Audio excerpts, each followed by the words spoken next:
మీ తాకట్టు బంగారాన్ని విడిపించిన 30 నిమిషాల్లో క్యాష్ ఇవ్వబడును. కొమ్మూరి గోల్డ్. అందరికీ నమస్కారం. Welcome to Suman TV. Nellore. నేను కావ్య శ్రీనివాస్.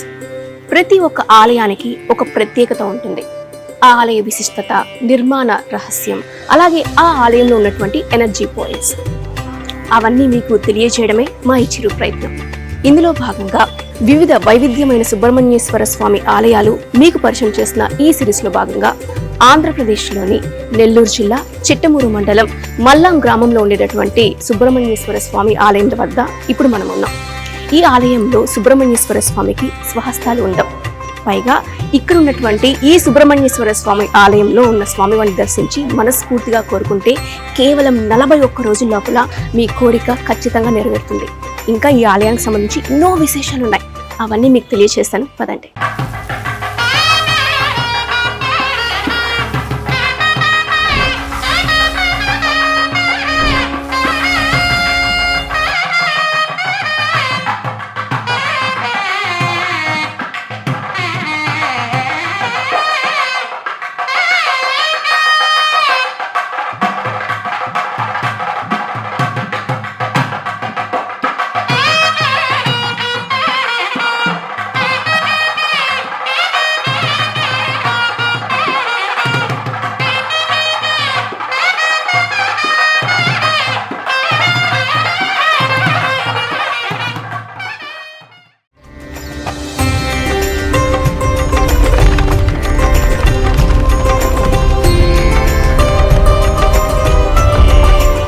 ప్రస్తుతం ఆలయ విశిష్టతని, ఇక్కడ ఉన్నటువంటి ఎనర్జీ పాయింట్స్ని వివరించడానికి ప్రస్తుతం మనతో పాటు ఉన్నారు సుపరిచితులు, అభ్యుదయ ఫౌండేషన్ మరియు థింక్ ట్యాంక్ స్టూడియో ఫౌండర్, మనందరికీ తెలిసిన వారు, అందరి జీవితాలని మనకి ఎన్నో తెలియని దేవాలయాలు చెప్పి మనుషుల కష్టాల నుంచి బయటపడడానికి ఎంతో సహాయం చేస్తున్నటువంటి నందకిషోర్ రెడ్డి గారు. సార్ అడిగి మరిన్ని విషయాలు తెలుసుకుందాం. సార్ నమస్తే. సార్ నమస్తే అండి. ఈరోజు మనం చేస్తున్న విభిన్నమైన వైవిధ్యమైన సుబ్రహ్మణ్య క్షేత్రాల్లో ఈరోజు అత్యంత ప్రసిద్ధమైన మన తెలుగు రాష్ట్రాల్లో ఉన్న ఏకైక దేవాలయం అని చెప్పచ్చు. ఈ దేవాలయంలో ఉన్న విశిష్టత హస్తాలు లేకుండా ఉన్న సుబ్రహ్మణ్య స్వామి అండి. ఇతను ఎంత పవర్ఫుల్ అంటే మన తిరుచెందూరులో ఉన్న సుబ్రహ్మణ్య స్వామి, పళనిలో ఉన్న సుబ్రహ్మణ్య స్వామి మనం ఈరోజు ఎంత శక్తివంతమైన ప్రదేశాలుగా కొలుస్తామో ఈ క్షేత్రానికి కూడా అంత విశిష్టమైన వైవిధ్యమైన అంత పవర్ఫుల్ క్షేత్రం అండి ఈ క్షేత్రం. ఎందుకంటే స్వయంగా స్వామి ఒక చెట్టు రూపంలో ఉద్భవించి ఈ క్షేత్రాన్ని ఆయన సంరక్షిస్తున్నాడు. ఈ క్షేత్ర పాలకుడు కూడా ఆయనే అయ్యాడు. ఈ సుబ్రహ్మణ్య శక్తిని మీరు ఎప్పుడు కూడా చూసినట్లయితే పోగొట్టుకున్నది తిరిగి రాబట్టుకోవాలి అంటే మనకు ఏ దశలో అయినా ఏ వయసులో ఉన్న వారికైనా ఉపయోగపడే ఆలయాలు ఏదన్నా ఉన్నాయంటే ఒక సుబ్రహ్మణ్య తత్వంలోనే ఉంటాయి. ఈ సుబ్రహ్మణ్య తత్వం, ఈ సుబ్రహ్మణ్యుని ఆరాధిస్తే, శివపార్వతులను ఆరాధిస్తే మీకు ఎంత పుణ్యం వస్తుందో ఈ సుబ్రహ్మణ్యులను కూడా ఆరాధిస్తే మీకు అంతే పుణ్యం వస్తుంది. రెండోది కూడా వైష్ణవ శైవ సంబంధాన్ని కలిపిన వాళ్ళు కూడా సుబ్రహ్మణ్యుడు అండి. ఇక్కడ ఉన్న చుట్టుపక్కల ఉన్న ఈ చెరువు, ఈ సరస్సు, ఇవన్నీ కూడా మనం పాత దీంట్లో చెప్పినట్లుగా ఏన్షియంట్ ఇంజనీరింగ్ అనేది ఇక్కడ వాడారండి. సో చూస్తే గత దాదాపుగా ఒక 450 సంవత్సరాల క్రితం ఇక్కడ చుట్టుపక్కల ఉన్న పంటలన్నిటికీ పండించడానికి చెరువులో ఉన్న నీరు దానికై అది అక్కడ పంటలు వినియోగం చేసిన తర్వాత మళ్ళీ నీరు అక్కడికే చేరేది. ఇదేదో ఒక మంత్రశాస్త్రమో కాదండి, ఇది ఒక ఇంజనీరింగ్ విధానం. ఆ కాలాల్లో ఈ హైడ్రో ఇంజనీరింగ్ టెక్నిక్ని యూజ్ చేసి వాళ్ళు చేయడానికి ముఖ్యంగా ఎవరంటే చోళులు ఎప్పుడు కూడా మనకు ఒక పాత ఏన్షియంట్ సైంటిస్టులు అండి. వాళ్ళు ఒక టెంపుల్ని ఏ విధంగా ఎక్కడ ఎలా వాడాలో వాళ్ళకి తెలిసినట్లుగా ఇంతవరకు ఏది లేదండి. మన సైన్స్ ఇంకొక 100 సంవత్సరాలైనా వాళ్ళ యొక్క ఇంజనీరింగ్ని మనం డీకోడ్ చేయలేం. లోపల టెంపుల్లో మాట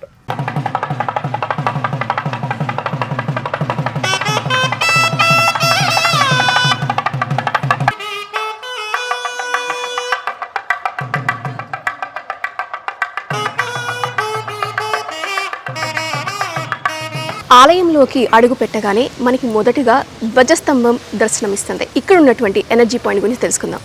నందకిషోర్ గారు, ఆలయంలోకి అడుగు పెట్టగానే ధ్వజస్తంభం, స్వామివారి ధ్వజస్తంభం అనేది మనకి దర్శనమిస్తుంది. దీని విశిష్టత వ్యూవర్స్కి తెలియజేయండి. ఈ ధ్వజస్తంభం దగ్గరికి వచ్చేసరికి ఈ ఆలయానికి ఈ ముందరున్న ఈ పాయింట్ అంతా కూడా ఎనర్జీ పాయింట్ అండి.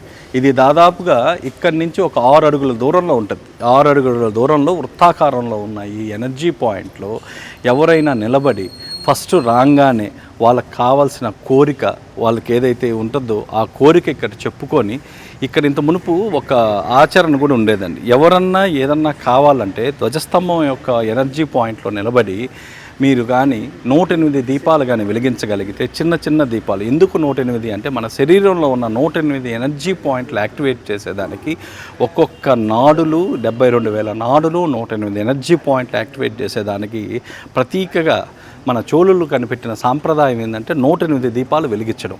ఈ 108 దీపాలు వెలిగించడం వల్ల ఒక చిన్న చిన్న దీపాలు ఒక ట్రేలో మనలో ఉన్న 108 ఎనర్జీ పాయింట్స్ అన్నీ కూడా యాక్టివేట్ అయ్యే ప్రదేశం ఏదన్నా ఉందంటే ఈ ధ్వజస్తంభం. దాని తర్వాత ఈ ఆలయానికి సంతానానికి కూడా ఇక్కడ ఎలా ఉపయోగపడుతుందో స్వామిని అడిగి తెలుసుకుందాం.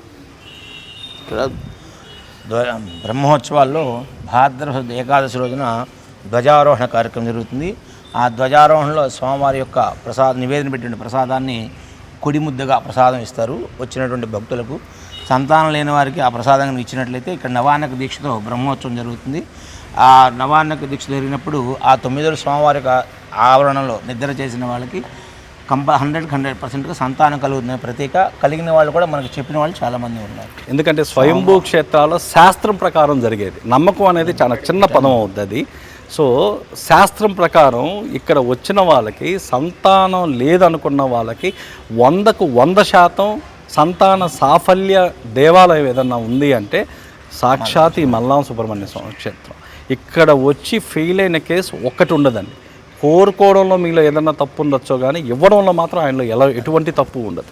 కాబట్టి వచ్చి ప్రతి ఒక్కరూ ఆ నియమాన్ని పాటించి 100కు 100% సంతాన యోగం కావాలి వాళ్ళందరూ కూడా ఈ ఎనర్జీ పాయింట్లో 108 దీపాలు వెలిగించగలిగితే 108 లేదా 21 దీపాలు వెలిగించి ఇక్కడ నిద్ర చేయడం వల్ల 100కు 100% వాళ్ళకి సంతానం కలుగుతుంది.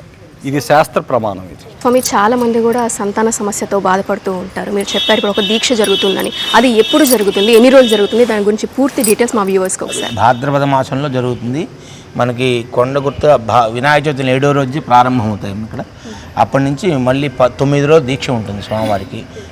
నవాన్నక దీక్షతో స్వామివారి కైంకర్యాలు జరుగుతాయి. త్రయోదశి రోజు స్వామివారి యొక్క రాయబారం ఉంటుంది. బహుళ చవితికి కళ్యాణం ఉంటుంది. పౌర్ణానికి నంది సేవ జరుగుతుంది. ఈ నంది సేవ అనేది అంటే ఇక్కడ పూర్వకాలంలో రాక్షసులు పరిపాలించారని, కొల్లాసురం పరిపాలించారని ఈ ప్రదేశాన్ని ఒక శాసనం ఉంది. వారి యొక్క బాధలు తట్టుకోలేక భక్తులు వచ్చి స్వామివారి మొరపెట్టుకుంటే వాళ్ళిద్దరు రాక్షసులు సంహారం చేశారని స్వామివారు ఆ సంహారం కూడా వేడుక రూపంలో చూపిస్తారు. ఆ ఉత్సవంలో నంది సేవన ఉత్సవంలో అంటే రాక్షసులు స్వామివారిని ఎదురు యుద్ధానికి రావటం, స్వామివారు వాళ్ళ మీదకి దండయాత్రగా వెళ్ళటం అన్నీ కూడా కన్నులకు విందుగా చూపిస్తారు ఉంటాయి. అప్పుడు ఆ మల్లాసురుని యాత్రకి జ్ఞానోదయం స్వామివారిని వేడుకున్నారనమాట. నా జన్మ సార్థకం చేయండి స్వామి అంటే ఇది మల్లపూర్వంగా పిలువబడుతుందని చెప్పి ఆయనకి వరం ఇచ్చాడని ఒక ప్రతీక. అట్లానే ఆ మరుసటి రోజునే స్వామివారికి రథోత్సవం, విజయోత్సవం అంటారు. ఇక్కడ మామూలుగా ప్రతి దేవాలయాల్లో కళ్యాణం అయిన తర్వాత రథోత్సవం ఉంటుంది. ఇక్కడ మా స్వామివారికి అంటే ఆ యుద్ధంలో గెలిచిన అనంతరం విజయోత్సవం చేస్తారు. అది రథోత్సవంగా చేస్తాం. ఇక్కడ వచ్చిన భక్తులందరికీ కూడా ప్రసాదం అనేది ఇస్తారు కదా, ఎంతమంది వచ్చినప్పుడు ఇస్తారు. సో ఇక్కడ ధ్వజస్తంభం ముందర ఇంకోటి కూడా అండి చాలా ఇంపార్టెంట్ పాయింట్. మనం పర్యాటక క్షేత్రాలు, పరిహారిక క్షేత్రాలు అని మనం ఫస్ట్ నుంచి చెప్పుకుంటూ వస్తున్నాం. ఈ పరిహారిక క్షేత్రాల్లో మనం 6 పడై వీడియో అని 6 సుబ్రహ్మణ్య స్వామి టెంపుల్స్ చెప్పాం. ఆ తర్వాత కుకీ సుబ్రహ్మణ్య క్షేత్రం గురించి, దాని విశిష్టత గురించి చెప్పాం. పరిహార క్షేత్రాలకి వెళ్ళే వాళ్ళందరికీ కూడా అంత ఈజీ కాదండి. ఎందుకంటే వాళ్ళ యొక్క దోష నివారణకై చేసే యాత్ర ఎప్పుడు కూడా అవరోధాలు, ఆటంకాలతోనే మిళితమై ఉంటుంది. ఎందుకంటే అవి దాటొస్తే కానీ వాళ్ళకి ఆ పరిహార క్షేత్రంలో వాళ్ళు అడుగు పెడితే కానీ, ఆ ప్రక్రియ చేస్తే కానీ ఆ ఫలితం అందదు. సో ఇలాంటివి ఎవరైనా సరే మన నెల్లూరు జిల్లా వాసులు అందరూ కూడా ప్రతి ఒక్కరూ ఉపయోగించుకోవాల్సింది.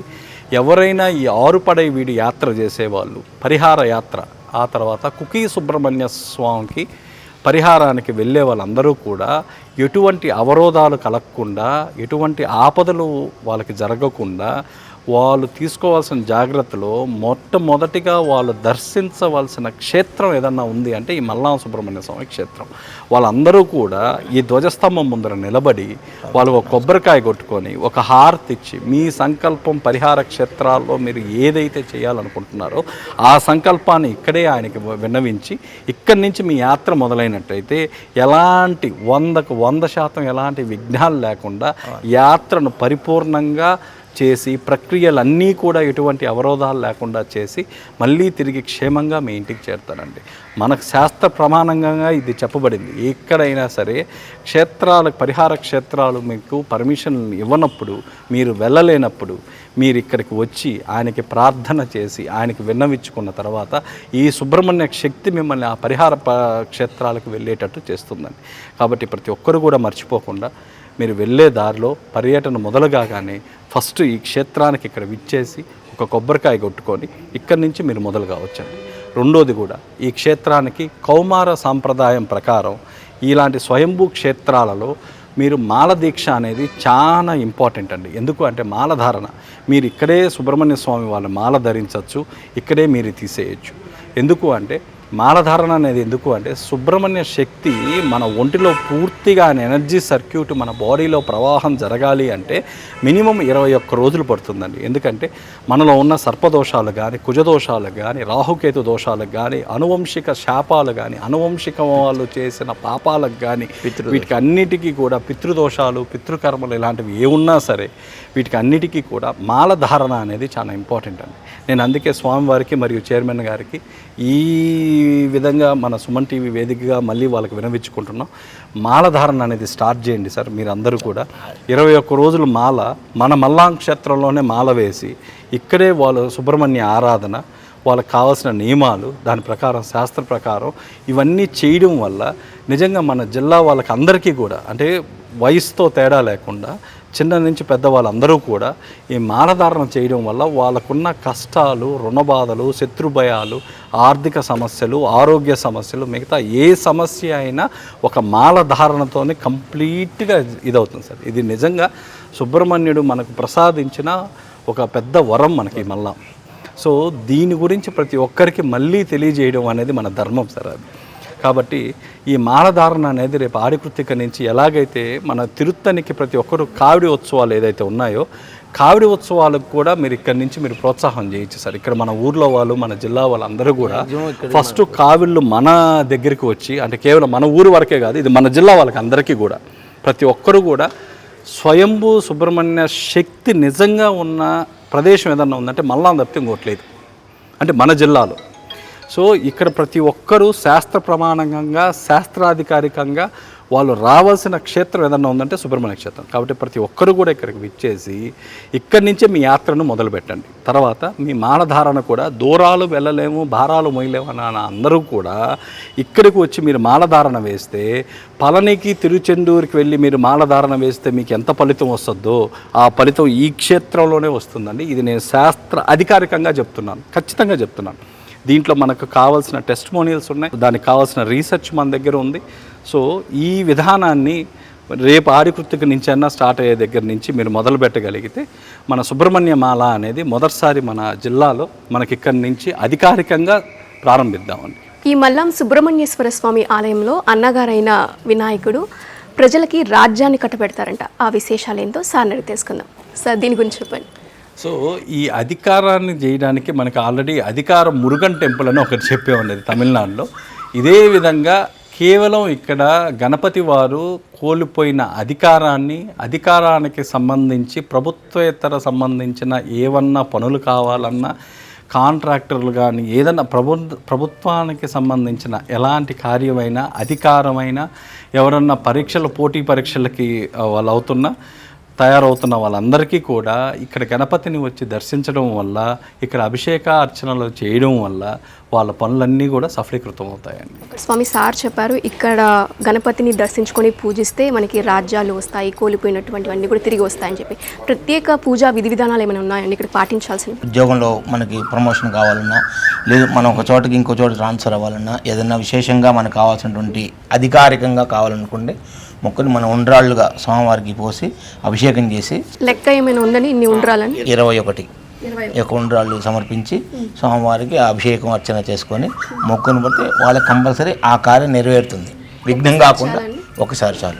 నెలలో ప్రతి నెలలో 2 సార్లు చవితి సంకటహర చతుర్థి 2 సార్లు వస్తుంది కాబట్టి ఆ నెలలో 2 రోజుల్లో ఎప్పుడైనా సరే ఆయన మొక్కుని వెళ్తే తిరిగి వచ్చే చవితికి మళ్ళీ వాళ్ళకి ఆ కార్యం సఫలమవుతుంది. చాలా మందికి జాబ్ విషయం అనేది చాలా ఫేస్ చేస్తున్నారు, యూత్ కానివ్వండి ఎవరైనా కూడా. సో వారందరికీ కూడా మల్లాం సుబ్రహ్మణ్యేశ్వర స్వామి ఆలయంలో ఉన్నటువంటి ఈ గణపతిని కూడా పూజిస్తే ఖచ్చితంగా వాళ్ళకి జాబ్ అనేది వస్తుంది. ఈ సుబ్రహ్మణ్యుని కానీ చూస్తే సుబ్రహ్మణ్యుడి యొక్క విష్ణువు ఫస్ట్ సుబ్రహ్మణ్యుడిని మురుగన్న అని పిలుస్తారు. ఈ మురుగన్న అని పిలవడం దగ్గర మురుగన్న అంటే మేనల్లుడా అని పిలుస్తారు. సో ఆ విధంగా వైష్ణవ శక్తికి శైవ శక్తికి రెండిటికి విపరీతమైన శక్తినిచ్చే దేవుడు ఎవరన్నా ఉన్నారంటే సాక్షాత్తు సుబ్రహ్మణ్యుడు. ఇతను ప్రతి ఒక్క ఆలయంలో ప్రపంచంలో మీరు ఎన్ని సుబ్రహ్మణ్య క్షేత్రాలు తీసుకున్నా ఒక్కొక్క క్షేత్రానికి ఒక్కొక్క వైవిధ్యభరితమైన ఒక్కొక్క వినూతనమైన ఒక శక్తి దాగి ఉంటుందండి. ఆ శక్తిలో భాగంగా ఈ క్షేత్రం గురించి మేము రీసెర్చ్ చేస్తున్నప్పుడు 4 సంవత్సరాల క్రితం దాదాపుగా 200 పేజీలు దీని గురించి రాసామండి. మాకు ఏ ఆలయానికి మేము చేసిన 36,000 దేవాలయాల్లో ఏ ఆలయానికి ఇంత విశిష్టత రాయలేదు. రాస్తూ ఉంటే వస్తూ ఉన్నాయి. దీంట్లో ప్రప్రథమంగా స్వామివారు స్వయంభూ అయ్యి స్వామివారే స్వయంగా ఈ క్షేత్రానికి ప్రతిరోజు తెల్లవారుజామున 2:45 నుంచి 3:15 మధ్యలో ఆయన వచ్చి వెళ్తాడు. అందుకే ఇక్కడ ఉన్న ఆచారం ప్రకారం శయన మందిరంలో నిద్రించే వాళ్ళందరికీ కూడా సంతానంతో పాటు శత్రుబాధలతో పాటు మిగతా ఎలాంటి సమస్యలైన వైద్య ఆర్థిక ఆరోగ్య ఈ రెండిటిని కూడా ఇచ్చే ప్రదాత ఎవరన్నా ఉన్నారంటే సుబ్రహ్మణ్య స్వామి. అందుకే మన నెల్లూరు జిల్లా వాసులందరికీ కూడా మన దక్షిణాన మనకు ఎప్పుడు కూడా సుబ్రహ్మణ్య శక్తితోనే స్టార్ట్ అయిందండి. నార్త్ చూసేసరికి ఉత్తరాన్ని చూసేసరికి మాలకొండ నరసింహశక్తి.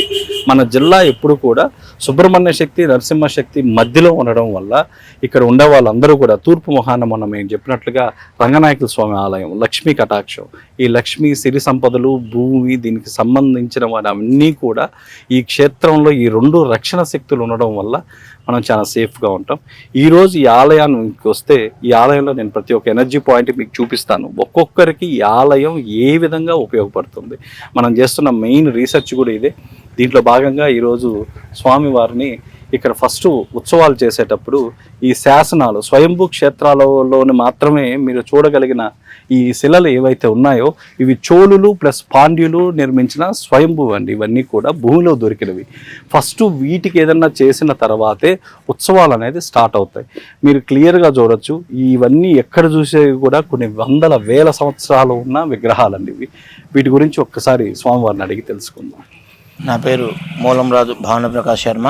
తిరుడుగు మల్లం అంటారు. ఇక్కడ మన స్వామివారు స్వయంభూగా వెలిసి ఉన్నారు. ఇక్కడ స్వామివారికి భాద్రపద మాసంలో బ్రహ్మోత్సవాలు జరుగుతాయి. భాద్రపద శుద్ధ దశమి నుంచి ఆ ఏకాదశి రోజున ముందుగా ఇక్కడ ఉండేటువంటి ఈ విగ్రహ పాండ్యులు చోళ్ళని యొక్క ఆయన శాసనం ప్రకారంగా ఉండటం వల్ల వీళ్ళకి నివేదన సమర్పించిన తర్వాతే స్వామివారికి బ్రహ్మోత్సవాలను కూడా స్టార్ట్ చేస్తాం. స్టార్ట్ చేసిన తర్వాత స్వామివారి కైంకర్యాలన్నీ నిత్య కైంకర్యాలు జరుగుతూ ఉంటాయి. అట్లా విశేషమైన పర్వదినాలు ఇప్పుడు దసరాలకి సంక్రాంతి పండుగకి అంటే ముఖ్యమైన పండుగలన్నిటి కూడా వీళ్ళకి సమర్పించిన తర్వాతే స్వామివారికి సమర్పిస్తాం. వాళ్ళ ప్రాణాలు త్యాగాలు కూడా చేశారండి. ప్రాణ త్యాగాలు చేసి నిలబెట్టారండి.